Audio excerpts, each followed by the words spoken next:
আসসালামু আলাইকুম রহমতুল্লাহ। আমি হাফেজ মাওলানা আশরাফুল ইসলাম আইয়ুবী ফ্রম নীলফামারী। সম্মানিত দিনী ভাই বোনেরা, আপনাদেরকে আজকে দেখাবো পল্লী বিদ্যুৎ বিল বিকাশের মাধ্যমে সহজে কিভাবে দিতে পারি। আমি বিকাশ অ্যাপের মাধ্যমে প্রবেশ করতেছি। এরপরে এই যে অনেকগুলো অপশন দেখতে পাচ্ছেন, এখানে দেখতে পাচ্ছেন বাল্বের যে প্রতীকটা পে বিল, এই পে বিল আমাদেরকে ক্লিক করতে হবে। এরপরে আমাদেরকে এইখানে যে প্রতিষ্ঠান খুঁজুন বা প্রতিষ্ঠানের নাম বা ধরন দিন, এই জায়গায় আমাদেরকে ট্যাপ করতে হবে।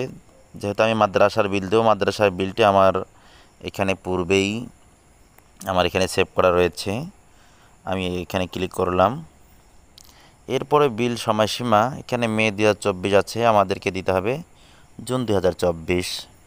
এরপরে নিচেই আমাদের এখানে ট্যাপ করতে হবে। এখন আমরা দেখতে পাচ্ছি আমাদের বিলটা এখানে শো করতেছে 11,622 টাকা। আমি এরপরে আবার দেখা যাচ্ছে এখানে যে পরের ধাপে যেতে ট্যাপ করুন, এখানে ক্লিক করলাম। ক্লিক করার পর আমার বিকাশের পিন নাম্বারটা এখানে চাচ্ছে, এখানে আমার পিন নাম্বারটা দিতে হবে। জি, আমার পিন নাম্বারটা সেট হয়ে গেছে। এরপরে এই যে অ্যারো বাটন, এখানে আমি ক্লিক করলাম। হ্যাঁ, এখানে ক্লিক করার পর এখানে আমাদেরকে এখানে ট্যাপ করে ধরে রাখতে হবে, তাহলে বিলটি চলে যাবে। জি, দেখতে পাচ্ছেন আমাদের বিলটি খুব দ্রুতভাবে চলে গেছেন। এখানে আমরা দেখতে পাচ্ছি আপনার পে বিল সফল হয়েছে। আমাদের নতুন ব্যালেন্স এখানে আমরা দেখতে পাচ্ছি 118 টাকা, কিন্তু এই যে উপরে মেসেজ চলে আসছে কংগ্রাচুলেশন। এই কংগ্রাচুলেশনে আমরা দেখতে পাচ্ছি ইউ হ্যাভ রিসিভড ক্যাশব্যাক টাকা 10 টাকা, ব্যালেন্স টাকা 128 টাকা।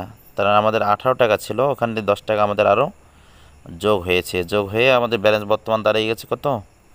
128 টাকায়। এই যে দেখতে পাচ্ছেন 128 টাকা। তো এইভাবে আপনারা বিল সুন্দরভাবে দিয়ে আবার ক্যাশব্যাকও নিতে পারি।